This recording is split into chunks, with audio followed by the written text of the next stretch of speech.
Hello, welcome to the new Dr. Michael Explains the Water presentation. This is a more detailed explanation of the water presentation that I did on YouTube a while back that seemed to go viral. I've tried diligently to correct any and all mistakes that I made in that, and I'm trying to more accurately represent all the information. However, I need to clearly state that this is my personal opinion based on my personal research. It is not associated or affiliated with any water ionizer company whatsoever. With that said, let's begin.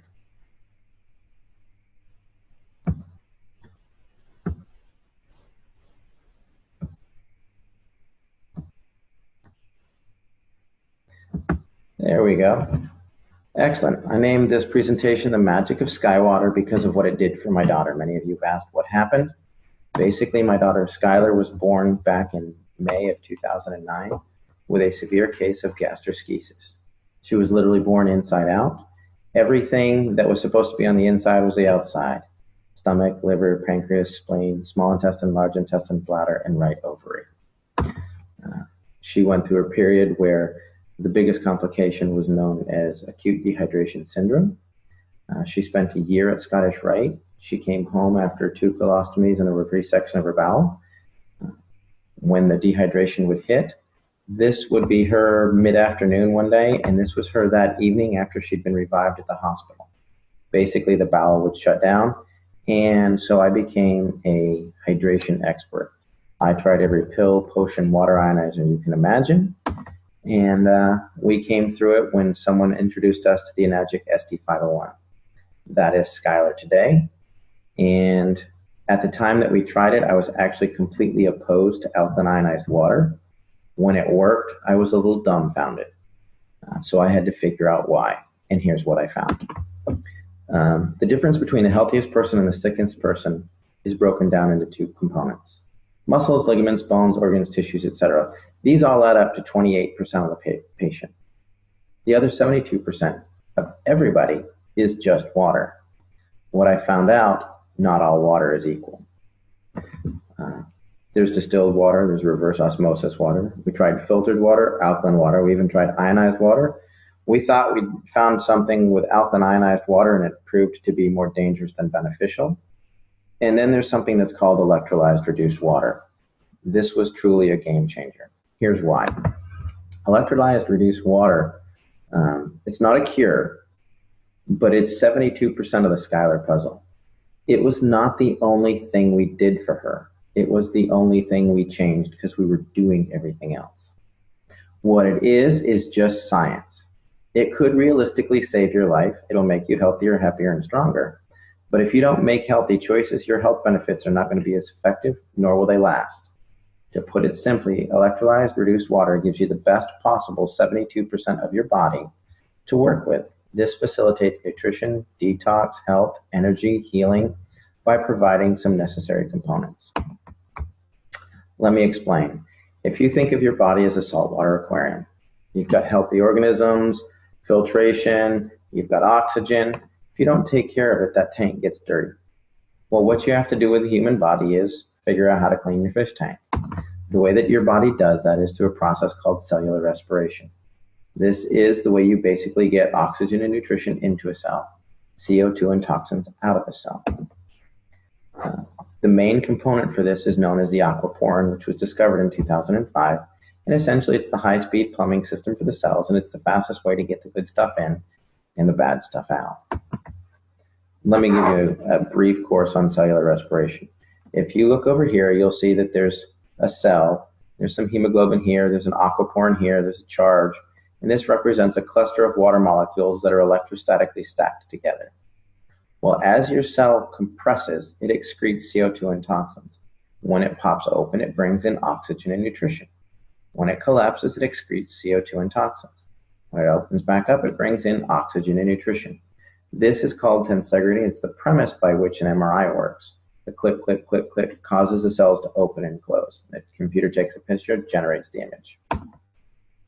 Well, electrolyzed water actually does occur naturally. Everybody say it's an unnatural source. It isn't. It happens when a lightning strike hits a lake or the ocean or something like that, and the charge on the water in that area lasts usually 3 to 4 days. What it does is it disassociates the water molecule. If you look over here, This is a technical term. A lot of people ask me, well, my chemist said it's not possible. That's because your chemist doesn't understand electricity. He's a chemist. He's looking for a chemical means to do it. This is electrical. When you use electricity to burst the bond, you'll take this H2O molecule and you break off a hydroxyl or a hydrogen. Sometimes you break them both off. What that does is it releases molecular hydrogen, active oxygen, hydroxyl ions, which are a free radical scavenger, in a water that's literally restructured for rapid absorption, thus maximizing nutrition and detoxification. It's nothing more fancy than that. It is superior hydration because your body needs these four things. Let me explain. When your body goes to produce energy, you oxidize pyruvate that is then driven across a hydrogen-charged membrane into the Krebs cycle. In the presence of free electrons, you'll produce 32 to 34 ATPs. Then you need hydroxyls to scavenge out all the garbage. That's it. Works on a cellular level. Another thing that's different between electrically changed water and chemically changed water is electrically reduced water is not affected by stomach acid. The pH is a byproduct. When people say, oh, you need pH water, no, they don't. They need water with molecular hydrogen, active oxygen, and hydroxyl anions. Alkaline water is just water with more minerals. It is affected by the chemistry of the stomach. Electrolyzed reduced water is not. Another factor is it's self-limiting. The charge in the water only lasts for 3 or 4 days. Therefore, it's not going to build up in your system. If you have chemically altered water, it will build up in your system. It will affect blood pH because the calcium, magnesium, potassium get stuck there. Currently, I have not found any negative research on PubMed in regards to electrolyzed reduced water. That doesn't mean there isn't any. It means that I couldn't find any. So how does this work? Well, basically they took a lightning strike, put it in some medical grade titanium plates that were dipped in platinum and put it into a machine that's about the size of a coffee pot. And what it does is it takes this big clump of water molecules and zaps it. When it zaps it, it breaks it into smaller groups because it has an electrostatic charge, giving you some free electrons, the molecular hydrogen, active oxygen, and all that. The more charge you hit it with, the more it breaks it down. Here you've got 5 groups of 5 or 6 groups of 4. You could have 2 groups of 12. It just depends on the level of ionization. It's a rather simple process. If you think about this cluster of grapes, if I wanted to put all of these grapes into this bottle, I would rip each piece off and dump it in there. If I tried to cram the whole thing in there, there would be grapes that were rolling around the floor and missed the thing and all that. We want to get in as much as possible. These are not chemically bound molecules of water. If you chemically bind them, they're no longer water. They're not one giant molecule of water. It's a cluster of water molecules that are stacked together because they have a low electrostatic charge, a lot like Rouleau factor in the blood. Another way to look at it is when my son was rolling around on the carpet, his hair got a high static charge. He's actually holding onto a necklace that's not causing his hair to stand up. But what happens is the hair dispersed. It got its own little static charge and it caused it to stand up and spread out instead of laying down clustered together. When you ionize water, you're causing the water molecules to disperse. That's all you're doing. If you want to research this phenomenon like I did, don't use Google. It is my personal favorite search engine, but it's also the one that's most manipulated and hard to reference accurately. Besides, you can support anything with a quick Google search. The world was supposed to end several times. Just check Google. Instead, we're looking at something more scientific and how it affects the body. Do clinical research on PubMed, and you'll find that if you look up electrolyzed reduced water or hyphenate electrolyzed reduced water, molecular hydrogen, active oxygen, hydroxyl anions, free radical scavengers, you're going to find what I have found, that there's a lot of research to support this type of water. You're also going to find that if you look at pure alkaline ionized water, there's a lot of dangers that are associated with the remineralization component, which we'll get into in a moment. Molecular hydrogen is easily the primary benefit of electrolyzed reduced water. It literally charges the cell membrane of every single cell in the body, increasing its electrochemical potential. That means makes it healthier, able to get good stuff in and bad stuff out. It's also a critical component for the nervous system. There's a vast amount of research on PubMed in molecular hydrogen in Parkinson's, in MS, in autism, things like that.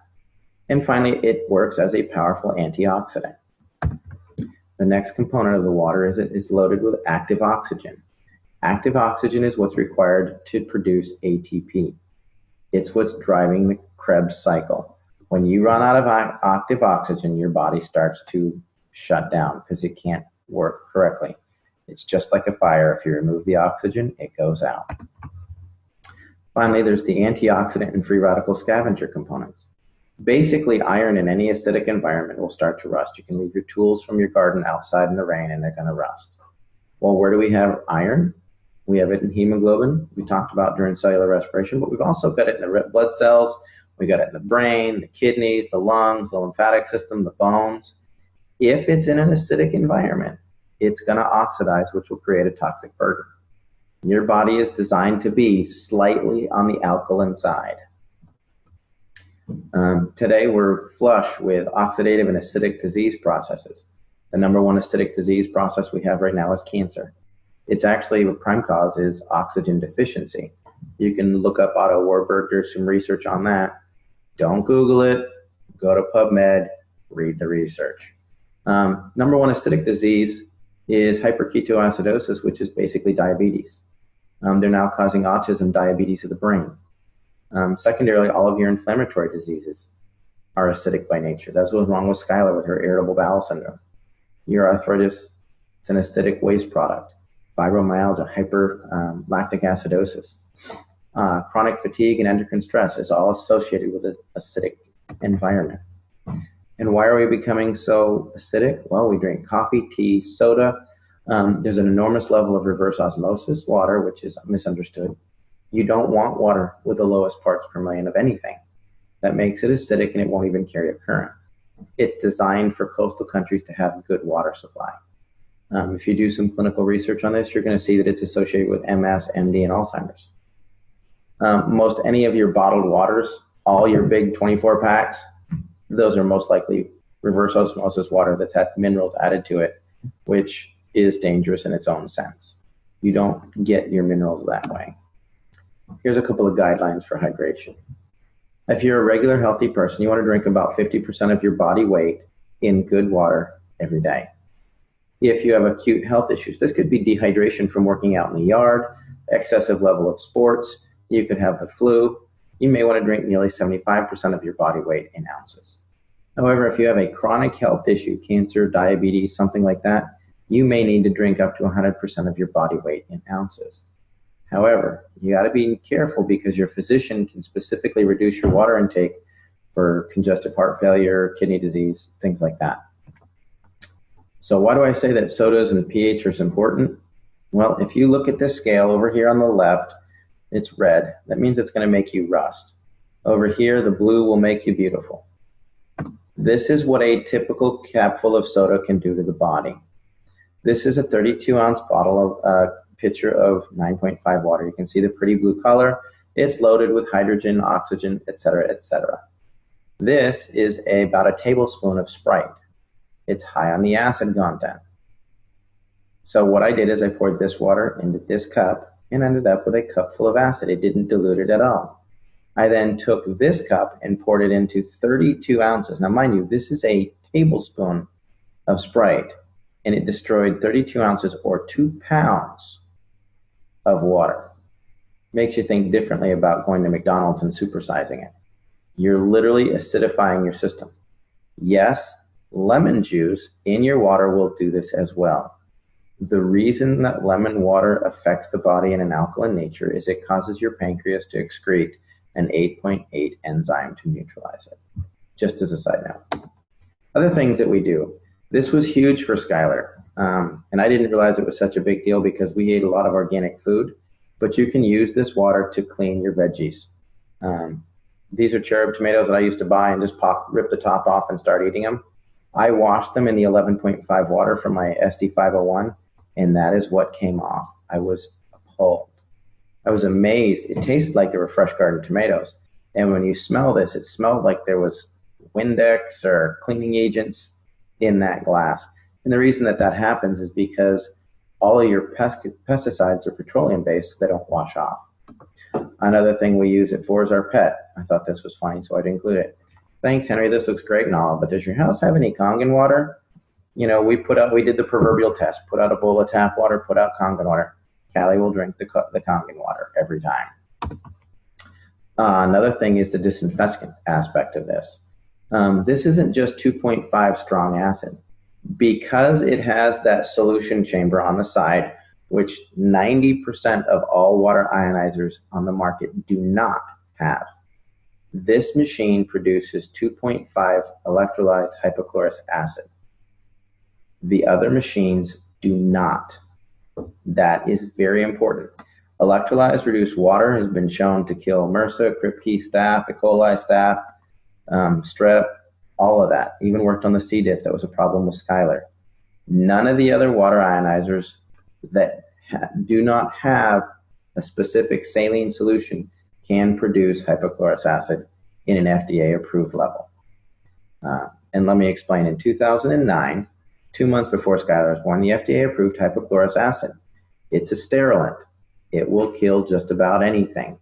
They're now starting to use it in all hospitals all over the world and places like that. A lot of physicians are using it, wound care specialists.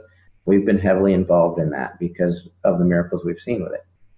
However, electrolyzing regular tap water without the addition of a salt solution does not meet the FDA criteria.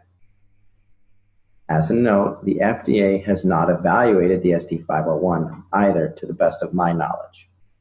What it has done is there's been a third-party evaluation by ATS Labs where they reran the Sterilox system FDA experiments on live cultured bacteria, and they got complete sterilization that was equivalent to the Sterilox system. Basically, hypochlorous acid occurs naturally in the body because it's produced in the immune system. It's actually the biochemical agent that starts the clotting process, making it ideal for initial wound care, and it destroys bacteria and viruses. Recent studies are actually underway to test this using necrotic wound. I'm working with several physicians and wound care specialists as it pertains specifically to necrotizing fasciitis, gangrene, MRSA, things like that. And the results are really promising. We're not the only one doing this. This is a global thing, and the results are really good. Why I look at the SD501 exclusively, or when I compare the competition, because they all want some information. Number one thing is power supply. Does it have enough energy to do it? There's been a lot of song and dance about the SD501 uses a transformer. It does, but it also has a switch mode power supply to regulate that and a condenser. If it doesn't have a transformer, it can't ramp your 110 watts up to 230 and keep it there. Switch mode goes up and down, up and down, up and down. What this transformer does is it ramps it up, and the switch mode will start to slow it down, but the condenser allows them to work together to keep a nice stable stream of energy.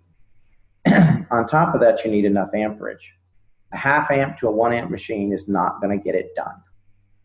Doesn't mean it's not a good machine. It just means it's not comparable to the SD501.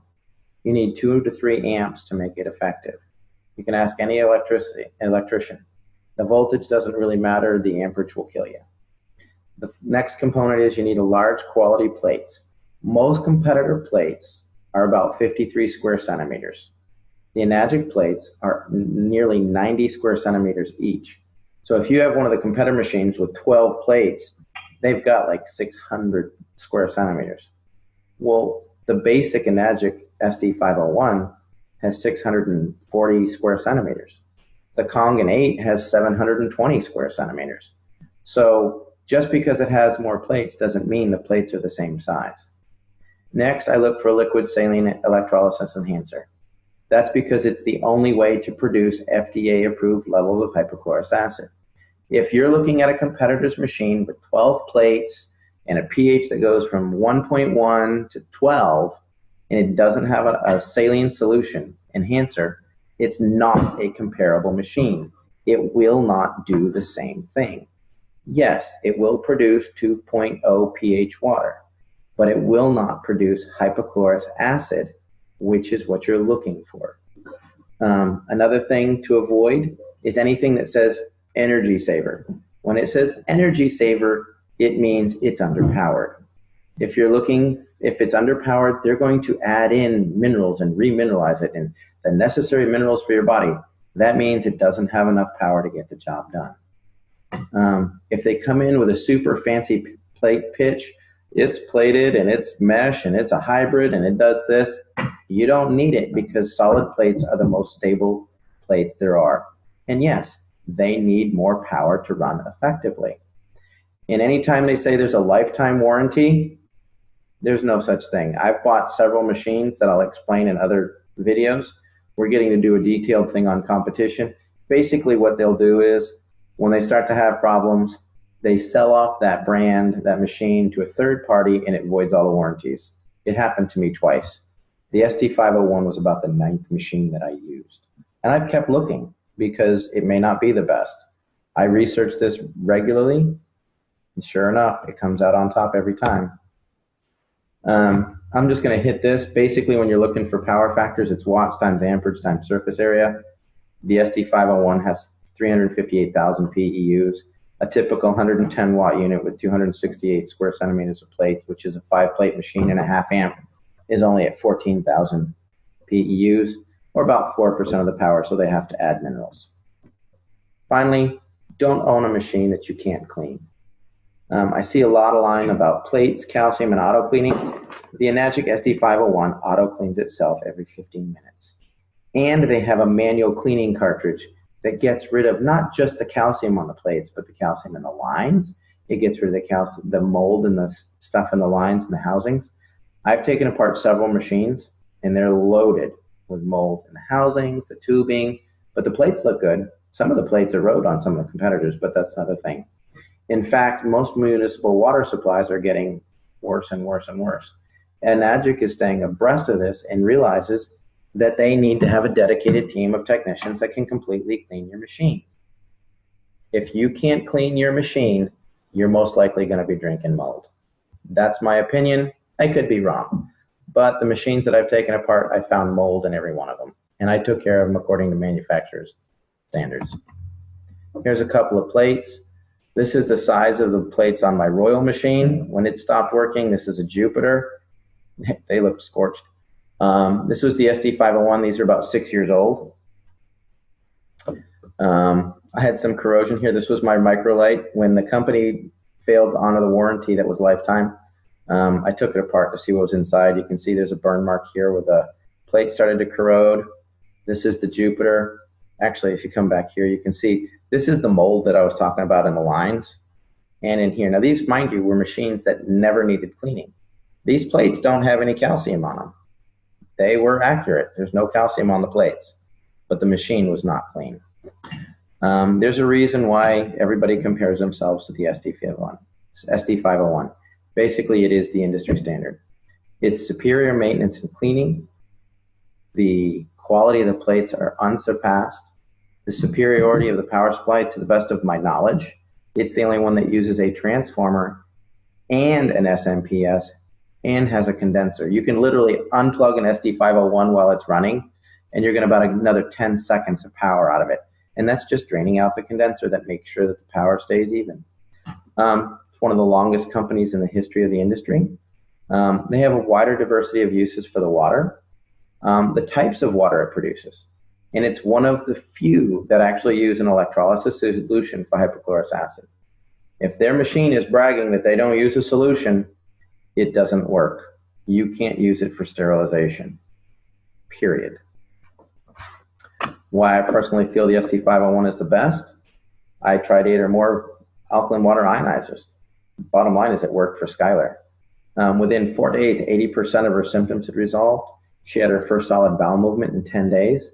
And within 6 months, she was off feeding ports. Was it the water? Yeah, because it was the only thing left to try.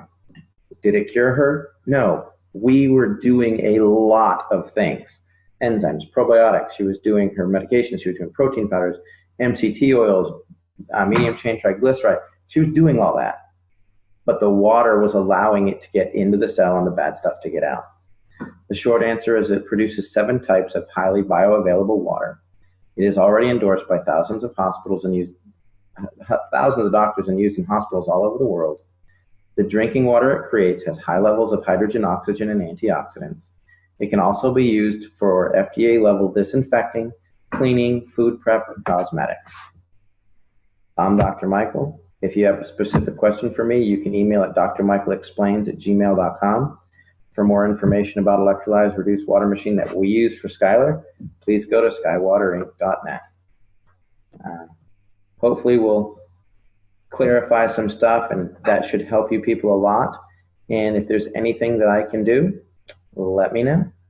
Look forward to some more meetings that we're going to have coming up, more webinars. We're going to be doing a detailed explanation of Skylar's story. We're going to talk about electrolyzed reduced water and the science behind it in detail. There's a detailed presentation on hypochlorous acid. Everybody's really looking forward to the Dr. Michael Explains the competition and why I say that there really isn't any. By the time you buy some of the competitors, there's some that go, why the SD501 doesn't work, or it's a pyramid scheme or whatever. They honestly have no idea what they're comparing. If you look at their machine and spend $3,200 or $2,500 for it, you have to turn around and spend another $3,000 to $5,000 for a hypochlorous acid machine. Then you have apples to apples. You don't get that when they're trying to pitch you on why you don't want the SD501. Bottom line is, it is the best machine that I have found. The only thing that I think may rival that is the Kangen 8, which has 8 plates. I've used it. It's phenomenal. We recommend it a lot. I look forward to having you getting some feedback on this. Have a great day.